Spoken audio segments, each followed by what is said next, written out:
Welcome to Being Human. I'm Barbara Caines. Our guest today is Jason Wiles, a biology professor who also serves as Associate Director of the Evolution Education Research Center. Quite a leap for a country boy from Arkansas, brought up in a very conservative Christian family. We'll discuss why Jason thought that trip was necessary. Often, humanists and believers in religion are not in conflict and can agree on practical, ethical matters. The real difficulty comes when they discuss fundamentals. What do we mean by human nature? Who do we think we are? Later on, Jason and I will talk about jurisdictions that wish to place creationism on equal footing with evolution.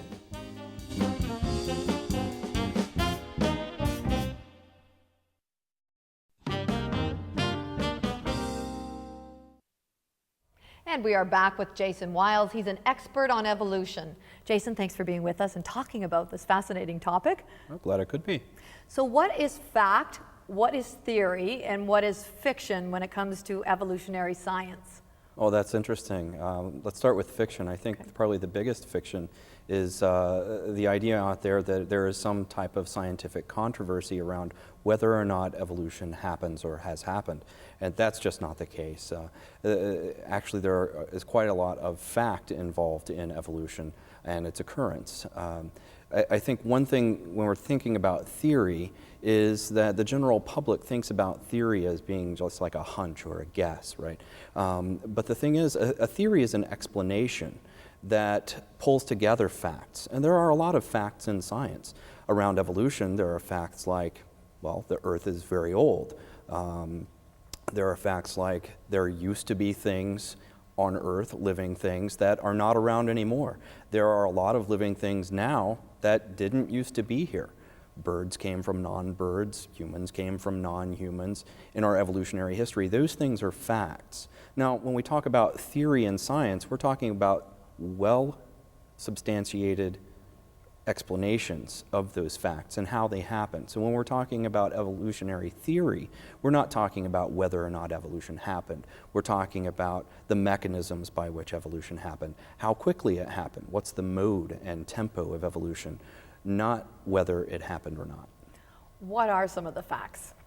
Well, there are a lot of similarities between organisms that are based upon their ancestry, their common ancestry. And you can look at those facts, whether you find them in the fossil record, and the fossils are facts, they really are there. And we can tell how old those fossils are. And even if we don't worry about how old they are in terms of millions of years, we can get an order of events by looking at the layers of the rocks and understanding a few simple logical principles. So if we have the order of events in the history of life, then we have a pretty good picture of what organisms were here, what organisms are here now, the differences between them, and we have a lot of information about transitional forms that show us a little bit about what was going on in the history of life. Now, there are other facts involved, like things that we can do now, where we have DNA analysis. We can actually look and tell about the relationships that we understand from the fossil record and have a chance to have a second look at, from another line of evidence, what are these relationships? Are they what we thought they were from looking at the fossils, from looking at comparative anatomy, from looking at embryology? And we were able to actually check ourselves. So the fact is that not only do we have many different independent lines of evidence, they all work together. There's just such consilience between all of those different lines that is in itself another line of evidence. What's the most fascinating piece of scientific evidence that you've come across that substantiates evolution? Well, there is so much, and I think when you say what's the most fascinating for me, that would have to be my own personal experience where I was able to say, oh my goodness, this is really what's going on here, because I actually grew up a creationist, and in my graduate degree in biology, I was actually working with marine mammals and in studying mammalogy and comparing mammalian anatomy. I was really kind of coming to a lot of conclusions about the similarities that I would see between marine mammals and terrestrial mammals, and that's rooted in their terrestrial origin. The fossil record has the evidence for the evolution of whales in spades. We have whales with legs, we have whales with vestigial legs, and even if we're comparing anatomies today, we see the whales of today with vestigial pelvises. Now, that is not new to science, and I didn't discover that, of course, but I was learning about that. And in the course of that study, I started learning about similarities in embryology and the development of organisms and how they kind of show a lot of similarities early on in development that they might not later. So I started thinking about that, and I thought, well, you know what, if whales did come from these four-legged terrestrial organisms, they probably develop a lot like them. And I took it upon myself to find out about whale embryos, and what do you know, they actually grow these hind limb buds that you would expect in four-legged organisms, and it's right there. And that's something that I expected to see because of what I was beginning to understand about evolution. It was there, and for me personally, that was a big deal. Why? Why? Because I think when you have evolution deniers, and I really was growing up an evolution denier, one of the things that you don't have is a sense of this personal discovery of these pieces of evidence. And you can get caught up in the idea that maybe there's this conspiracy among scientists to kind of disprove or overthrow your particular faith-based worldview. But it turns out it's not, and science really does invite anyone who wants to search out evidence and to make their case based upon the evidence that you find in nature. When I did that myself, I couldn't deny that here is the evidence. It's not part of a conspiracy. I would have been completely happy to have not found that and keep going on with, wrestling with ideas of creationism, but I found it. And it was actually a very emotional experience. Can you tell us a little bit about that transition for you and the emotion involved? Well, it is a big emotional trip. I don't think very many people just get shown the evidence and say, oh, okay, well, I'm going to accept evolution now. Sometimes that happens, but more often than not, and in my case in particular, many years go into it. And the problem is that it's not just about the science for people who deny evolution. There's a lot more factors than just the science and just the evidence. There's a whole array of social and emotional factors that are just as important. And for me, I had to deal with the idea of what is going to happen if I give up my creationist ideas. What does that mean for me? What does that mean for my relationship with my family? My relationship with the people that I grew up with. I mean, these are very important factors that we need to think about, and they will stand in the way of you learning about the science until you can get to a point where you're where you've reached a true deferral of judgment on the issue and said, you know what, I can look at this evidence and consider it at face value. That's what I wanted to ask you about. How did you broach it with your family? Well, oddly enough, I was outed by the National Center for Science Education. They came to me and asked if I would write an article on teaching evolution in Arkansas, which I reluctantly did based on the idea that my parents and no one that they associate with reads the reports of the National Center for Science Education. So when that article came out, I sweated it just a little bit, but not too much. But about 2 weeks after that article came out, I got a call from the Arkansas Times. They wanted to reprint that article as a cover story. And that's the point at which I said, no, I don't think this is going to work. Well, the thing is that Arkansas was right in the middle of putting together new state standards for science, and the Arkansas Times actually wanted to kind of have my article as an expose of the things that weren't quite right about teaching evolution in Arkansas. And I kind of felt honor bound at that point because evolution is so important to an understanding of biology. To have them to print the article just on the off chance that it might make a difference. So I said, well, maybe, but the last thing I needed was my parents to show up at their local church with someone holding a rolled up copy of the Arkansas Times saying, what is your heathen son doing, right? The minister. Yeah, well, whoever, right? Mm-hmm. Now, I didn't want my parents to kind of come into this, per force, right? So I wanted to kind of talk to them. So I told the folks at the Arkansas Times, okay, I'll think about it. If you fly me down to Arkansas to talk to my parents. Now, realize I'm a little old at this point to be, coming out to my parents about something of this nature. It took me a while to get to that point. I was actually living in Montreal at the time, so flying me down to Arkansas was not a small thing to ask. But they Parents did. are parents, though. Oh, absolutely, So right. I can So understand your the Times feelings. decided that they would fly me down to Arkansas to break it to my parents to figure this out. I sent a couple of books ahead. One of them was Paradigms on Pilgrimage by Stephen Godfrey and Christopher Smith. So it's an interesting book. It's basically a couple of folks who have come through the same kind of thing that I did. They managed to understand and accept evolution without losing their faith, and the book is very, candid about that. So I sent that ahead, went down and talked to my folks, and the only thing they wanted to talk about was items of religious nature. They didn't really care to talk about the science and why I would think these things. They were really more worried about the status of my mortal soul, basically. What did you tell them? Well, basically, that's a very good question. I don't know if I want to answer it on camera. Basically, I said, if we're talking about science, it doesn't really matter, right? Because the truth is that the science bears out this evolutionary idea. There are these facts that you can't escape. So if you are doing science, what you personally believe in terms of religion shouldn't matter. If it does, then what you're doing isn't science. So talking about the science strictly, I would say I have to accept this. I'm forced to accept this. And if we're talking about teaching science, then we have to present science to students as it is practiced. And that's really kind of where I went with them when I came to broaching the topic of the article that was about to come out in the Times.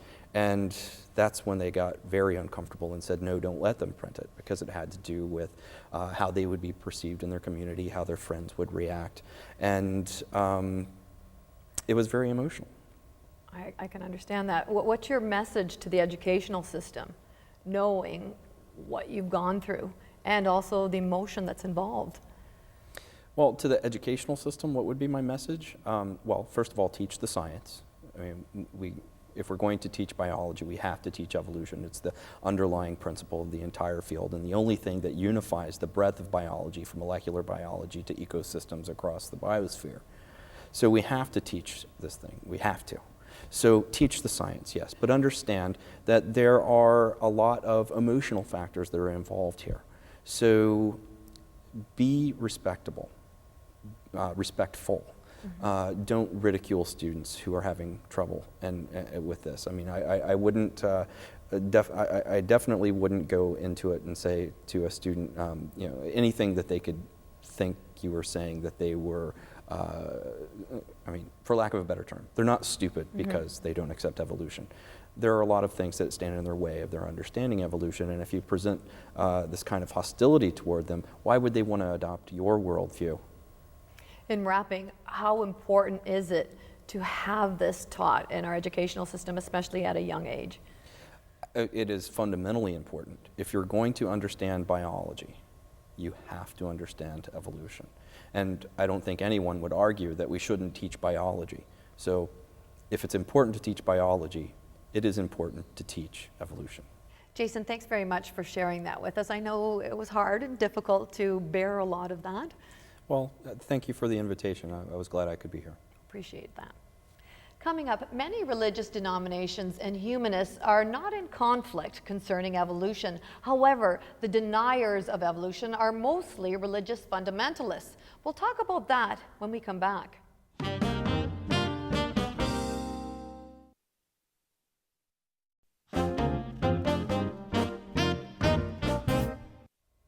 Welcome back, and we are back with Jason Wiles. He's an expert on evolution, and we're going to talk about opposition when it comes to evolutionary science. Where is the biggest opposition coming from? Well, I think it would come from people who have an opposition to science itself in regard to authority. See, science isn't an authoritarian type of enterprise. The supreme authority in science is the physical world and what can you show with data from the physical world, where the authority from people who deny evolution actually deny the facts of what is there in nature and take their authority from faith in something outside of nature. How difficult is your job with this opposition when it comes to, you know, progressing and moving forward in evolutionary science?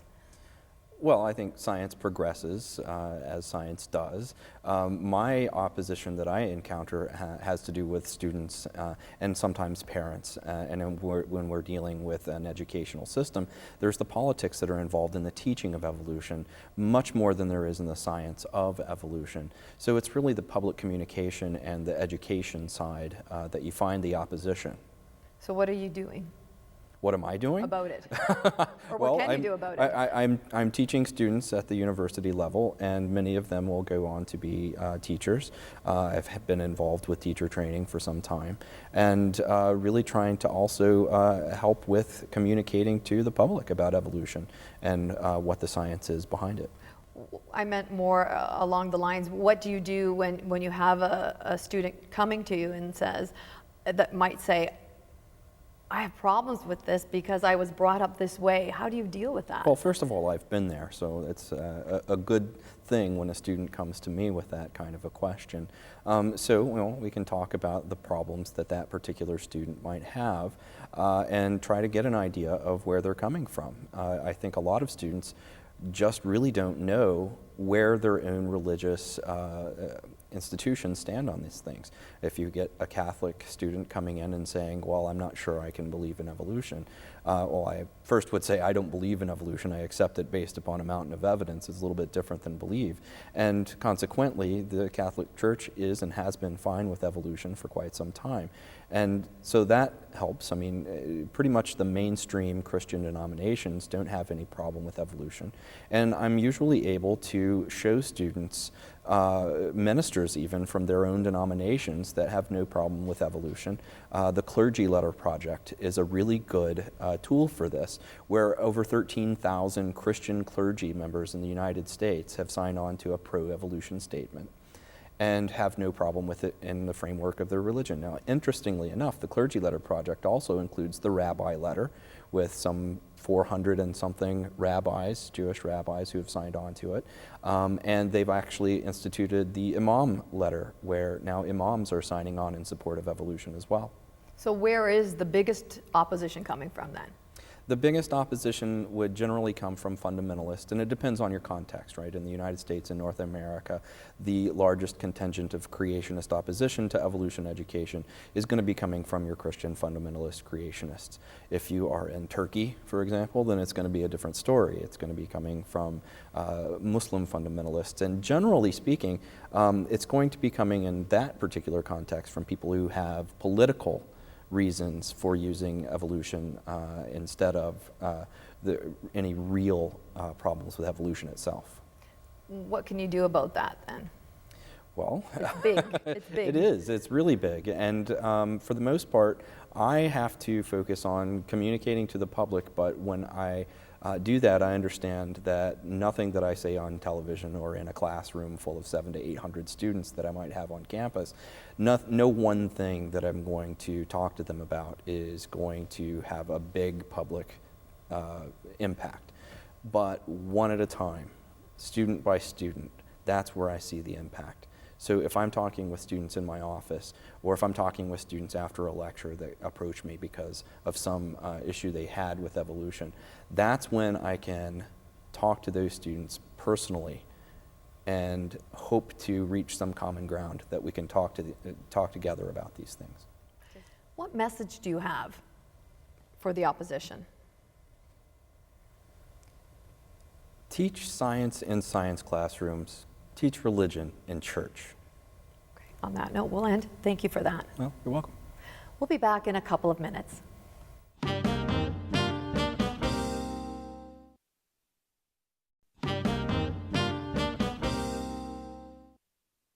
Humanism has been around for a long time, longer than some of the world's major religions. It is the search for truth, knowledge, and values human beings can share.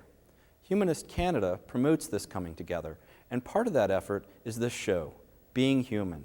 It will bring you some of the world's leading thinkers on a wide range of subjects.